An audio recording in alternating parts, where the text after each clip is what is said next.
So moving on to Robbie Lawler versus Ben Askren in the stacked welterweight division. This fight took the cake. This fight is probably going to take a nice meat and potatoes. Let's spend some time on this fight. I really think it deserves to get aired out a bit. So I guess we'll just start off by saying who won. Ben Askren by submission, bulldog choke, 7th one in UFC history. What's your take on that controversial stoppage? Okay, first of all, I just wanted to say, if it was a bodybuilding contest, we know who's winning by far. No question there. Powerful dead bod, but yeah, we got the beach bod, the summer bod versus the mid-December bod. Exactly. So we got the before and we got the after. Oh my god! But that makes it even funnier because a guy with a body like that is just a beast. I think that he deserves all the credit he gets for his career so far. I think he's a next level wrestler. I think his style is weird because he does get punched from what I've seen in the past as well on his way in, trying to clinch people and just look at the first 5 seconds of the fight. He just grabbed onto him immediately. He just walks kind of forward like a zombie, trying to grab a hold of you, and at the same time he hits punches. He got dropped on his head immediately in the fight. That was insane. If we recount this, because this fight lasted for a minute and 40 seconds, right. And in the minute of 40 seconds, you could literally sit there and we're about to talk about it for 10 minutes. Yeah. Like literally, okay, so let's just recap this real quick. Mm-hmm. Ben Askren walks in, 5 seconds in, he's clamping onto Robbie Lawler and trying to trip him. What happens is he attempts one of the trips, doesn't get it. He starts clamping on for another takedown attempt, and all Robbie Lawler does is get a high crotch, clamps his hands, picks him up, takes him for a ride, like a fireman carry, like FU style from John Cena. Yes. Like Ben Askren had to tuck his head so he didn't land on the top of his head there. Yeah. He was dazed. He was saying in the interviews after that he got dazed by that. Obviously, I mean, come on, you got slammed on your head. In the grab, his one of his arms was tucked in. So when the arm's tucked, you only have one arm to brace yourself. Yes. So with the only free hand he had, he tried to roll with it.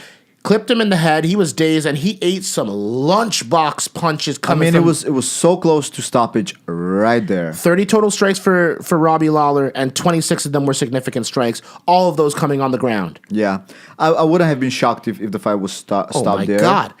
Robbie Lawler was on top of Ben Askren after he ate, I counted 17 or 18 significant strikes from the ground and pound after getting dropped on his head. That's from Robbie Lawler. Robbie Lawler leaned on him with the forearm across his head and was like looking down like a zombie, and even like he was hitting a zombie, and even Dominic Cruz on the commentary was like, look at Robbie Lawler's face. He can't believe Ben Askren's still fighting in this fight. Yeah. And obviously Joe Rogan, rightfully so, says Ben Askren's in a lot of trouble. We haven't seen him in this much trouble in his career.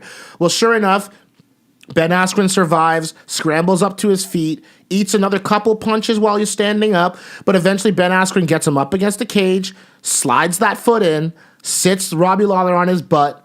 And what I love about this part of the fight is I love watching a guy who isn't a striker take a striker down and watching how they methodically work. Mm-hmm. The second Robbie Lawler's butt touched the ground, me and you talked about this last episode. We didn't watch a lot of Ben Askren, but I saw how desperately he wanted to take this fight to the ground. Oh, absolutely. I'm like, this is an opportunity for him to showcase his skill. And what I saw was just workman-like, just step to step to step chain wrestling mixed in with some jiu-jitsu. Okay, so what happens is Robbie Lawler falls. He's on his butt, and Ben Askren is behind him now. So what happens is he trips him on the front, slides behind him. So now Ben Askren's got like a loose kind of like, I'm going to threaten to rear naked choke you from here. But what I loved is he didn't sink his hooks in. He just crouched behind him, got into a deep crouch. Ben Askren takes him down, slides the hook out behind, and then slides himself right behind Robbie Lawler. He slaps on like a kind of like rear naked choke, just to threaten it. Right. So obviously when you get thrown that, you can't turn toward the shoulder. You can only go this way. Him knowing that, he grabs the wrist as he tries to explode, grabs the wrist control, which forces Robbie to do what? Use his other free wrist to plant. I paused the video at one point. He put he had his one hand down that had the wrist grabbed, and the other palm was on the ground when he was trying to turn onto his knees. Obviously, the next thing you do is try to grab the neck. So what he does is he grabs the neck. Now he's crouching behind Robbie Lawler.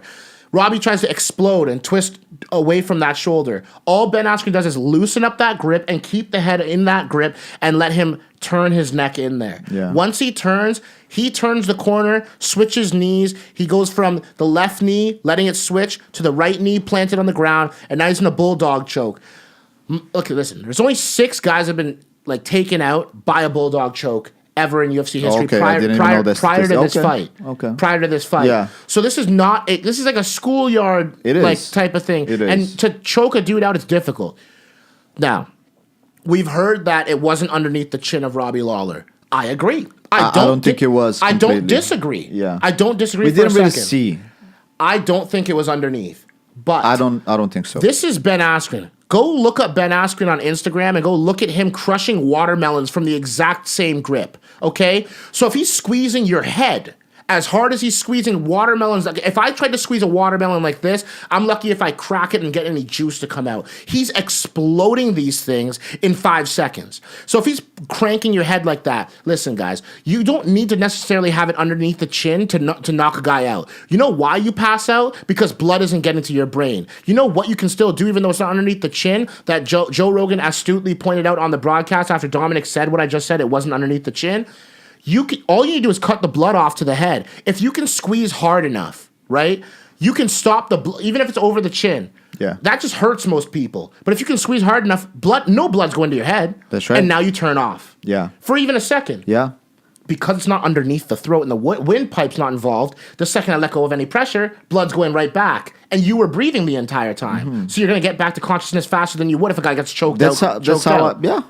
His arm's on top of Ben Askren's head, like trying to use it as a point of pivot, and his arm just collapses like this and is hanging above the ground. Herb Dean dives in, tries to grab at the hand, and as he does that, Ben Askren's like, oh, okay, is it over? And as he let even an inch of space, Robbie Lawler came back to and threw the thumbs up right away. And that was the difference, is he was out for about 3 seconds, and that as long as you go unconscious, that's a win. It's over. I agree with that theory a lot because every time I've seen someone get choked out at BJJ, they come to it real quick once they're let go, and within, like you said, 1 to 3 seconds, they come back to consciousness. And always their question is like, what happened? What happened? They don't know that they got choked out. So how can is you it ask possible the fighter? that Robbie didn't really realize that he might have gotten choked out for a couple of seconds there and lost consciousness when his hand dropped, and then he quickly regained it back? Yeah. And that's Herb Dean should get zero reprimand for that. I did not like how Dana White commented on this fight afterwards, saying that the fight was a very bad stoppage. No. Dude, listen, get educated about your sport, especially if you're going to be commenting about guys bad, especially your referees. Herb's a legend in the sport in terms of calling fights. He has a great history. Every refereeing in any sport is one of the most difficult things that you can do. So let's get that out of the way. Everyone makes mistakes. Yeah. Herb Dean's one of the best. He's a class act. Yes. He felt horrible afterwards because he thought he made a mistake. You could see it on his face, man. He was like, I couldn't. He's like, I don't understand, man. Like when he was talking to Robbie, he's like, I don't understand. I saw your arm go limp and stuff. And Ben Askren said that, and I could see it, in that bulldog choke, one of his ears were free. Robbie Lawler said I couldn't hear him because my ears were underneath the choke because it wasn't under my chin. Fair point. It's like, dude, if you can't hear, that's one thing. But you need to always be intelligent defending yourself. When your arm goes limp and you're in a choke, I don't care if it's not under your chin or not. When you go limp and you're not intelligently defending yourself, the referee has all the right in the world to stop that fight right then and there. And honestly, I don't know. You probably heard that part where like Robbie was saying that he gave Herb the thumbs up. Yeah. And a lot of other people were also referring to that. Right. I honestly watched it a bunch of times. I can not see anywhere him actually on camera, at least from our perspective. I couldn't see that. I saw his I saw his hand limp on Exactly, the ground, and then when he came to a little bit, he just tightened it up because he's now Right, conscious right, again. right. Is that a thumbs up, or is that just someone making a fist because they're like, oh wait, hold on, I'm awake, just trying to get some feeling? right. Like you don't know what just happened. You just were unconscious for a couple seconds. Yeah. You're not going to remember getting choked out. Yeah. See, this is the thing. Not everybody who gets choked out is going to look like Lyoto Machida did when John Jones choked him out with a standing guillotine. Not everyone's going to just be unconscious the second you let go. What happens when you're that unconscious is that you were probably getting choked out for 5-6 seconds longer than you needed to, and if that guy held that choke for 5 more seconds, you could have irreparable brain damage. That's why. Because John Jones is a savage. He's not going to stop until the referee pulls him off, and Ben Askren, like he said before the fight started, I want to fight guys I don't like on a personal level. Right. He likes Robbie Lawler. Yes. If that was Usman, or if that Marty, as he so affectionately calls him, if that was Colby, you think he's letting go of that for even half a second? He's not letting go when he's when he's looking to see if Herb Dean's coming to stop the fight. Yeah. He's going to squeeze till it's, and I think Ben Askren learned that lesson in this fight, hopefully.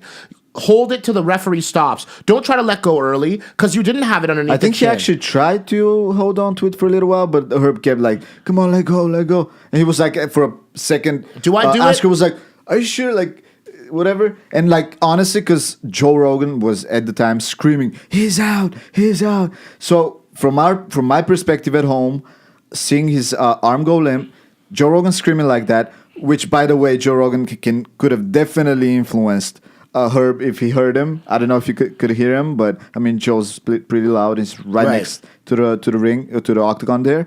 So I mean the whole perception was first. I felt like Ben Askren held on to the choke a little longer actually, because like even myself watching it, I was like, dude, let go. He's out. And then he's not out. Okay. Yeah, for me, like I saw he was holding it.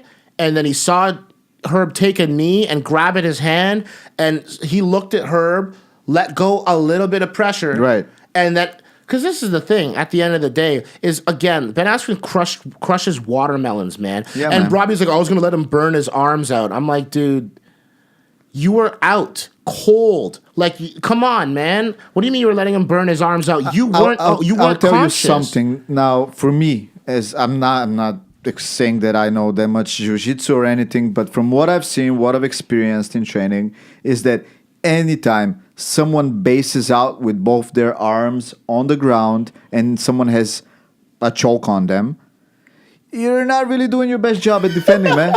I'm not gonna Intelligently lie. defending the same yourself way is the Conor key. got choked out pretty much every time he got choked out, but most recently against Khabib, he got choked out. Both of his hands were on the canvas. Out cold. First thing you do when you're getting choked out is fight the Hand other fighting. person's hands and Hand arms. fighting. You're gonna be holding on to his arms like it's your straw for oxygen in your underwater. You got to be doing something, man. You gotta be. So every time someone has their arms extended, they're not fighting the choke. In my mind, that person is not in a good position. He's about to get choked out. Yeah. 100%. Simple. You need to be doing something to show that you understand you're in a dangerous spot and you're not just going to limp. Nobody just sits and I'm just going to let this guy burn his arms out and then doesn't hand fight, doesn't do anything. It's like you need to make him squeezing your head or neck or wherever he is. Just alleviate that. You need to. For him to burn his arms out, he's not be succeeding at choking you out. Exactly. Because you're going to get choked out a lot quicker than he I'm burns not going to be his like, oh arms man, out. you strap on a rear naked choke on me and I'm just going to let you get it underneath the chin Until or I let you get start tired. squeezing. Until I get tired. Until you get tired Hopefully- and I'm just going to sit there. No one ever just defends like, Hopefully okay, you don't go out before I that's get just tired. the silliest thing I've ever seen in my life. So Yeah. unfortunately, Robbie, you took that out. I didn't like that Dana White said, oh, I want an immediate rematch or something. No one here wants to see Ben Askren fight a guy I don't want who doesn't want to talk trash. There's a whole aspect to this that just needs to happen. And Dana White keeps saying that he doesn't have a problem with Ben Askren. You can say whatever you want. I can see it. You have a problem with this guy. I don't know what it is. Right. I don't care. Ben Askren wants to know. I don't know. I It just is what it want is. to... I don't want to see the Lawler fight again. No. Because I like both fighters. Yeah. And I think there's a lot better matchups for Askren and for Lawler in the future.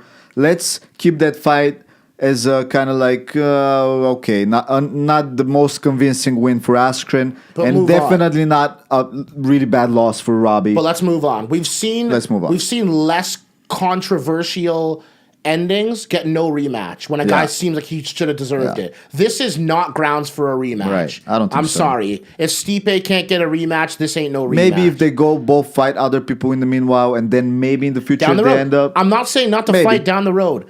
Immediate rematch? No, this is just that would just be a bad use of Ben Askren's star power. Because he, by all metrics, was a bigger draw than anybody else in that fight because no one had seen them. And you know before. that guy's gonna bring it. He's gonna come. He's gonna talk the talk. He's gonna talk a bunch of shit.